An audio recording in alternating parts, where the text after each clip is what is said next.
নমস্কাৰ, মই মাকনে মোৰ অন্য এটা ৰেচিপিৰ ভিডিঅ'লৈ স্বাগতম জনাইছোঁ। আজি আপোনালোকৰ মাজলৈ বিহাৰী সম্প্ৰদায়ৰ ঠেকুৱা পিঠা ৰেচিপি এটা লৈ আহিছোঁ। মই বনাইছিলোঁ, খুব ভাল লাগিলে খাই, আৰু মই ঠেকুৱা পিঠা এনেও খাই ভালেই পাওঁ।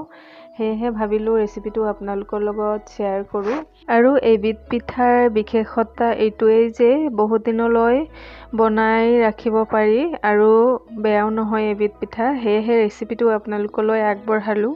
যদি ভাল পায় এবাৰ ট্ৰাই কৰি চাবচোন। প্ৰথমে মই চৰিয়া এখন লৈ লৈছোঁ। ইয়াতে মই আধা কেজি আটা চালি লৈছোঁ, আৰু আপোনালোকে অকল আটা দিও বনাব পাৰে। মোৰ লগত চুজি আছিলে কাৰণে মই চুজিও দিছোঁ 1.5 কাপ মেজাৰিং কাপত জোখাৰে। আৰু এইখিনি প্ৰথমে ধুনীয়াকৈ মিহলি কৰি লৈছোঁ।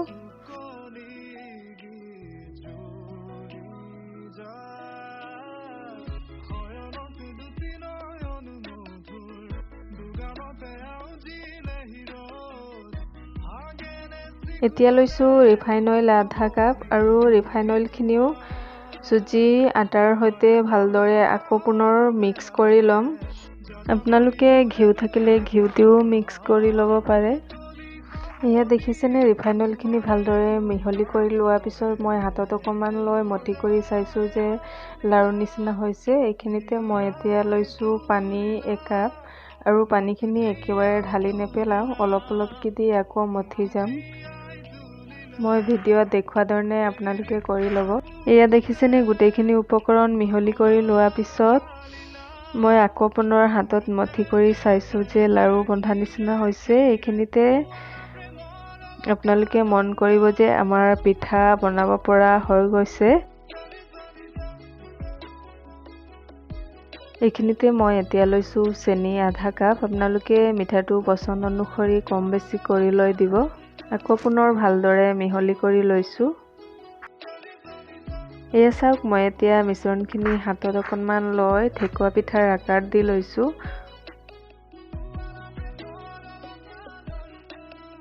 আৰু এতিয়া মই 2খন হাতৰ হেঁচাৰে চেপেটা কৰি লৈ পিহনা এটা লৈ ইয়াৰ ওপৰত ডিজাইন দিবলৈ মই অকণমান হেঁচি দিছোঁ। এয়া দেখিছেনে, আপোনালোকে পিহনা নাথাকিলে কাটা চামুচ থাকিলে কাটা চামুচতো ডিজাইন দি ল'ব পাৰিব। আৰু এটা দেখুৱাই দিছোঁ তেনেদৰেই বনাই লৈ।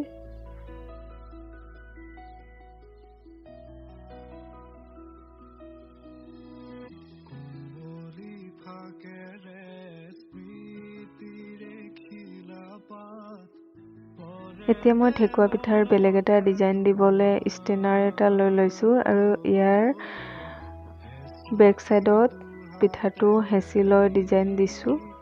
এয়া দেখিছে আপোনালোকে।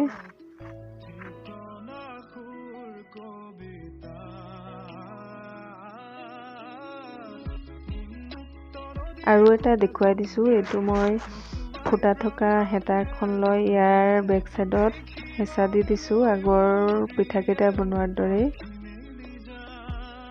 এয়া চাওক, গোটেইকেইটা পিঠা মই বনাই ল'লোঁ। ইফালে আমাৰ ৰিফাইন অইলো গৰম হৈ আছে পিঠা ভাজিব পৰাকৈ। এইখিনিতে মই এতিয়া এটা পিঠা সাৱধানেৰে দি দিছোঁ।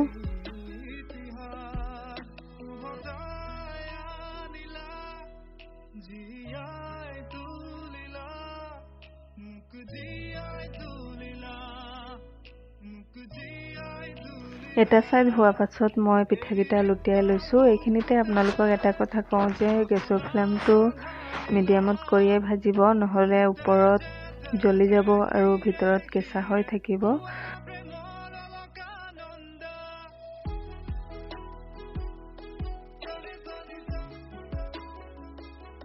3-4 বাৰ উলট পালট কৰি লোৱাৰ পিছত আমাৰ ঠেকুৱা পিঠা ৰেডি হৈ গৈছে।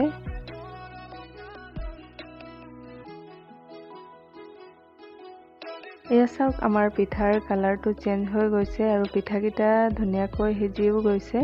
এইখিনিতে মই পিঠাকেইটা নমাই লৈছোঁ, আৰু বাকীকেইটা পিঠাও একেখিনি তেলতে ভাজি লৈছোঁ।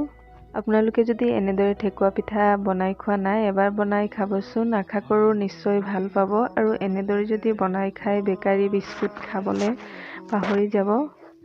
সেয়েহে ৰেচিপিটো আপোনালোকলৈ আগবঢ়ালোঁ। যদি ভাল পায় লাইক কমেণ্ট শ্বেয়াৰ কৰি দিব, আৰু শেষত মোৰ চেনেলটো ছাবস্ক্ৰাইব কৰি যাবলৈ নাপাহৰিব।